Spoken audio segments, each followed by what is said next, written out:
ओम कृष्णाय वासुदेवाय। राधे राधे। आप सभी भक्तों को कृष्ण जन्माष्टमी की हार्दिक शुभकामनाएं। आज के इस वीडियो में हम कृष्ण जन्माष्टमी व्रत की कथा सुनेंगे। सनातन धर्म में जन्माष्टमी के दिन रोहिणी नक्षत्र रहता है, इसलिए इस दौरान कोई भी कार्य अगर किया जाए तो व्यक्ति को शुभ फलों की प्राप्ति हो सकती है।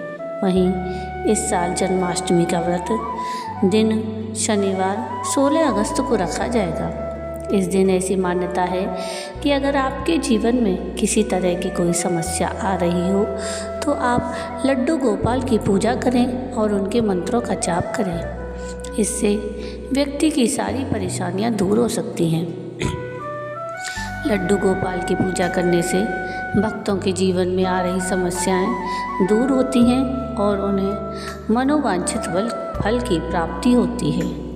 मान्यता है कि जन्माष्टमी के दिन लड्डू गोपाल की पूजा करने से संतान सुख की प्राप्ति हो सकती है और सभी कष्टों से छुटकारा मिल सकता है। ऐसे में अगर भक्त इस दिन व्रत रख रहे हैं तो उन्हें व्रत कथा का पाठ अवश्य करना चाहिए।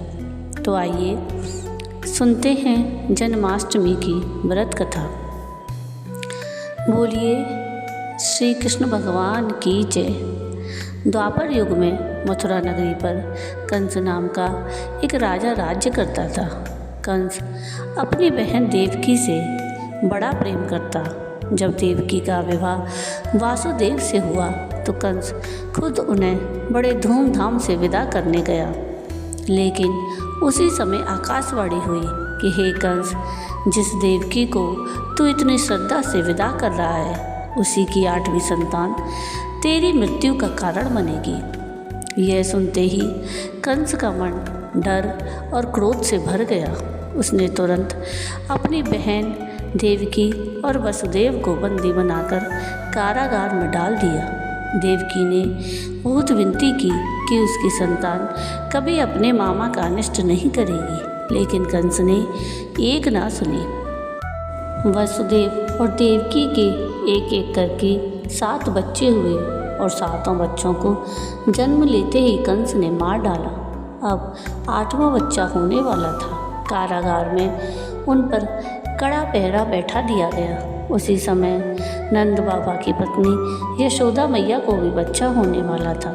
उन्होंने वसुदेव और देवकी के दुखी जीवन को देख 8वें बच्चे की रक्षा का उपाय रचा।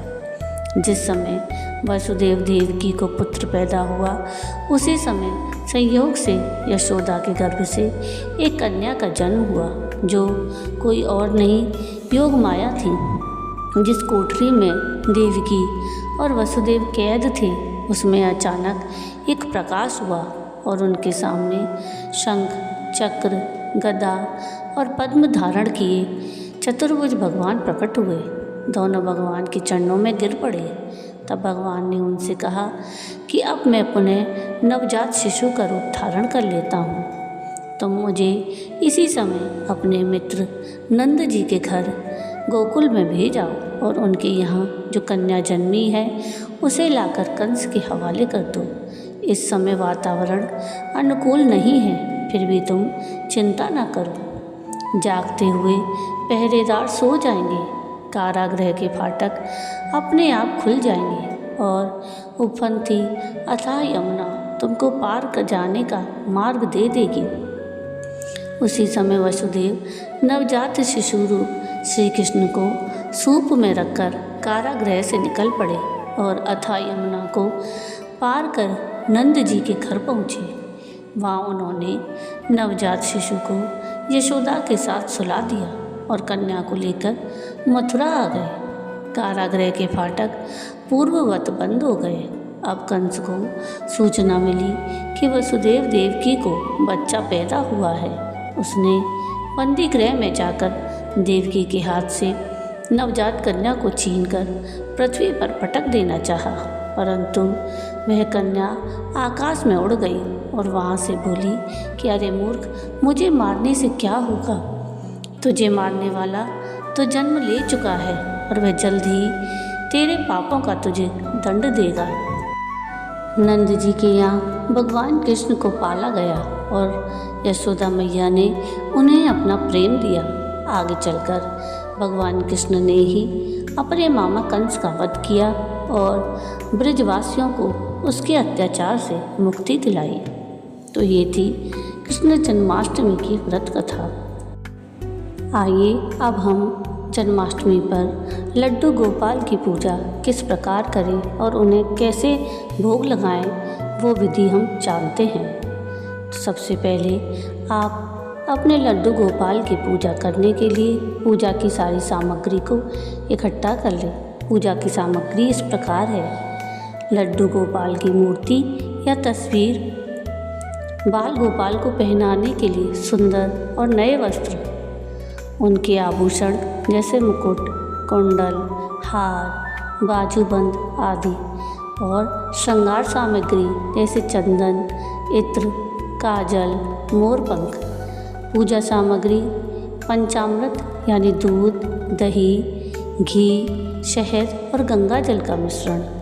गंगा जल, तुलसी के पत्ते, फल, फूल, मिठाई, माखन, मिश्री और नैवेद्य के लिए अन्य व्यंजन, गाय के घी का दीपक और अच्छी सुगंध वाली धूप। सबसे पहले जन्माष्टमी की शाम को शुभ मुहूर्त में लड्डू गोपाल की मूर्ति को एक साफ थाली में रखें। फिर सबसे पहले उन्हें पंचामृत से स्नान कराएं, फिर साफ जल से स्नान कराएं। स्नान के बाद मूर्ति को साफ कपड़े से पोंछकर नए वस्त्र और आभूषण पहनाएं। उसके बाद उनका श्रृंगार करें, उन्हें चंदन का तिलक लगाएं, मोर पंख से सजाएं और काजल लगाएं। एक साफ चौकी पर लाल या पीले रंग का कपड़ा बिछाएं। उस पर बाल मुकुंद की मूर्ति को स्थापित करें। मूर्ति के सामने दीपक जलाएं और धूप जलाएं।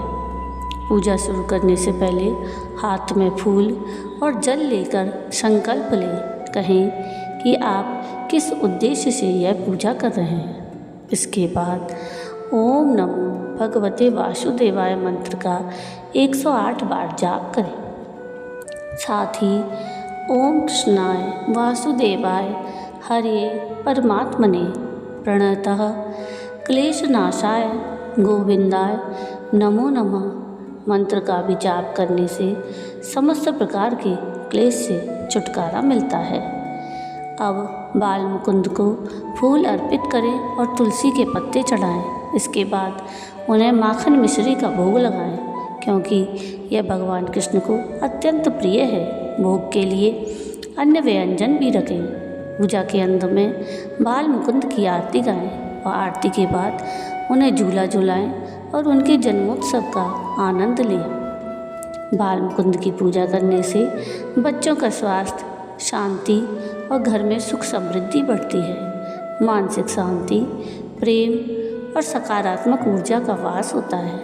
निसंतान दंपतियों को संतान सुख की प्राप्ति के लिए यह पूजा अत्यंत शुभ मानी गई है।